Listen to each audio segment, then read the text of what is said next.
तमाम देखने और सुनने वालों को प्यार भरा सलाम। बहलोल का नाम तो आपने ज़रूर सुना होगा, जिन्हें बहलोल दाना भी कहा जाता है। आप 5वें अब्बासी खलीफा हारून रशीद के दौर में एक फ़िलासफ़र, वली कामिल और तारिक दुनिया दरवेश के तौर पर पहचाने जाते थे। उनका कोई घर या ठिकाना नहीं था। शहर में नंगे पाँव फिरते और जिस जगह थक जाते वहीं डेरा डाल लेते। बाज़ लोगों ने उन्हें मजज़ूब भी लिखा है, क्योंकि वो इश्क़ इलाही में गुम और इर्द गिर्द के माहौल से बेखबर होते थे। बहुत कम लोगों की तरफ इल्तफ़ात करते, लेकिन जब कभी अवामुन्नास की तरफ मुँह करते तो हिकमत व दानाई की बहुत ही अजीब व गरीब बातें करते। कूफा में पैदा होने वाले बहलोल का असल नाम वहाब बिन आमर और ताल्लुक़ अरब कबीले बनु अमान से था। उनके वालिद छठे इमाम जाफ़र सादिक के शागिर्द थे, लेकिन कुछ वक्त 7वें इमाम मूसा काज़िम की सोबत में भी गुजरा। बहलोल का शुमार भी इमाम मूसा काज़िम के पैरोकारों में होता था। जब खलीफा हारून रशीद ने इमाम मूसा काज़िम को कैद करने के बाद उनके ताबईन के ख़िलाफ़ कार्रवाइयाँ शुरू की, तो वहाब और कुछ दूसरे लोगों ने इमाम से कैद खाने में मुलाकात करके आइंदा लाहे अमल के लिए हिदायत मांगी। इमाम आले मकाम ने जवाब में सिर्फ़ एक लफ्ज़ जीम लिखकर अपने अक़ीदतमंदों के हवाले कर दिया। हर शख्स ने जीम को अपने अपने अंदाज में लिया।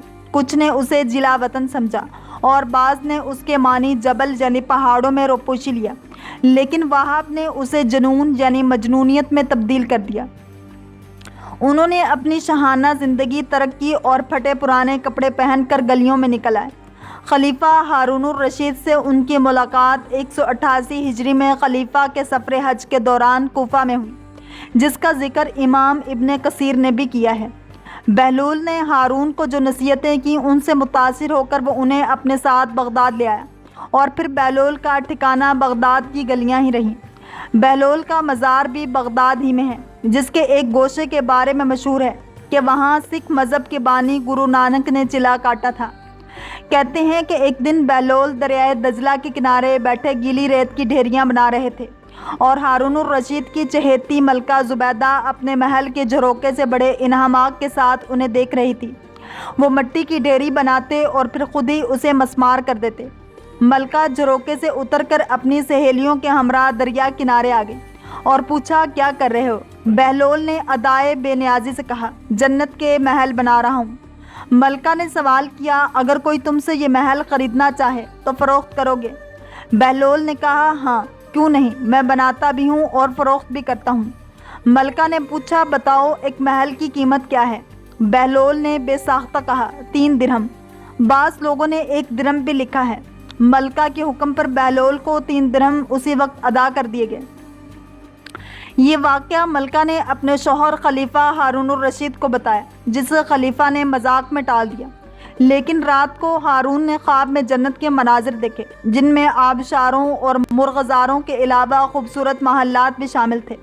सुरख याकूत के एक महल पर उसने ज़ुबैदा का नाम भी लिखा देखा। हारून ने सोचा कि देखूं तो सही, क्योंकि ये मेरी बीवी का घर है। वो महल में दाखिल होने के लिए जैसे ही दरवाजे पर पहुंचा, दरबान ने उसे रोक लिया। हारून रशीद कहने लगा, इस पर तो मेरी बीवी का नाम लिखा है, इसलिए मुझे अंदर जाना है। दरबान ने कहा, नहीं, यहाँ का दस्तूर अलग है। जिसका नाम होता है सिर्फ उसी को अंदर जाने की इजाज़त है, लिहाजा आपको दाखिल होने की इजाज़त नहीं। जब दरबान ने हारून को पीछे हटाया तो उसकी आंख खुल गई, लेकिन बेदार होने पर ख्याल आया कि अल्लाह ताला ने ज़ुबैदा के हक़ में बहलोल की दुआ कबूल कर ली है। चुनाचे वो सारी रात उसी अफसोस में करवटें बदलता रहा। अगली शाम वो बहलोल की तलाश करता दरिया किनारे पहुँच गया। बहलोल एक जगह बैठे उसी तरह मकान बना रहे थे। हारून ने पूछा, क्या कर रहे हैं? बहलोल ने कहा, जन्नत के महल बना रहा हूँ। हारून ने पूछा, बेचोगे? तो बहलोल ने कहा, हाँ हाँ क्यों नहीं, मैं बनाता भी हूँ और फ़रोख्त भी करता हूँ। हारून ने सवाल किया कि बताओ एक महल की कीमत क्या है? तो बहलोल ने जवाब दिया, तेरी पूरी सल्तनत। हारून रशीद ने कहा, इतनी कीमत तो मैं नहीं दे सकता। कल तो आप 3 दिरहम के बदले दे रहे थे और आज पूरी सल्तनत मांग रहे हैं। बहलोल दाना ने कहा, खलीफा कल बिन देखे मामला था और आज तुम महल देख कर आए हो।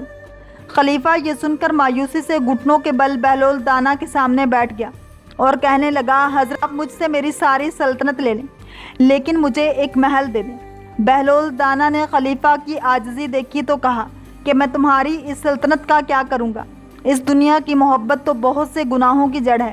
جاؤ اپنی سلطنت اپنے پاس رکھو، میں اس محل کو بھی تمہارے لیے 3 درہم میں فروخت کرتا ہوں۔ معروف بزرگ سیدنا سری سختی فرماتے ہیں، ایک بار مجھے قبرستان جانا ہوا۔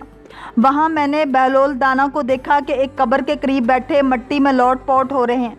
میں نے پوچھا، آپ یہاں کیوں بیٹھے ہیں؟ جواب ملا، میں ایسی قوم کے پاس ہوں جو مجھے اذیت نہیں دیتی، اور اگر میں غائب ہو جاؤں تو میری غیبت بھی نہیں کرتی۔ میں نے عرض کی، روٹی مہنگی ہو گئی ہے۔ تو فرمانے لگے، اللہ کی قسم مجھے کوئی پرواہ نہیں، اگرچہ 1 دانہ دینار کا ملے۔ ہم پر اس کی عبادت فرض ہے جیسا کہ اس نے ہمیں حکم دیا ہے، اور ہمارا رزق اس کے ذمہ کرم پر ہے جیسا کہ اس نے ہم سے وعدہ کر رکھا ہے۔ ایک دن بہلول بازار میں بیٹھے تھے کہ کسی شخص نے پوچھا، بہلول کیا کر رہے ہو؟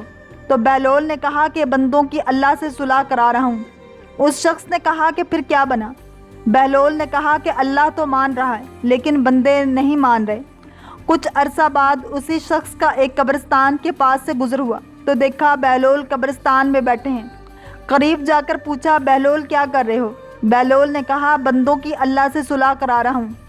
اس شخص نے کہا کہ پھر کیا بنا؟ بہلول نے کہا کہ بندے تو مان رہے ہیں مگر آج اللہ نہیں مان رہا۔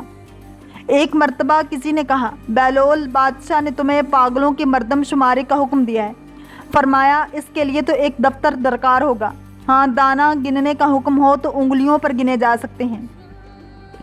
بہلول سے ایسے درجنوں واقعات اور دانائی کی باتیں منسوب ہیں۔ کچھ لوگ اسے کتابی باتیں کہتے ہیں اور بعض اسے روحانیت کی معراج مانتے ہیں، لیکن یہ طے ہے کہ جو بہلول دانا کہہ گئے وہ پتھر پر لکیر ہے۔ اللہ کریم ہم سب کو دین اسلام کی پیروی کرنے والا اور عشق مصطفیٰ صلی اللہ علیہ وآلہ وسلم نصیب فرمائے۔ اگر آپ کو یہ ویڈیو پسند آئی ہے تو لائک، شیئر اور سبسکرائب کرنا مت بھولیے تاکہ ایسی ہی اسلامک انفارمیٹیو ویڈیوز آپ تک پہنچتی رہیں۔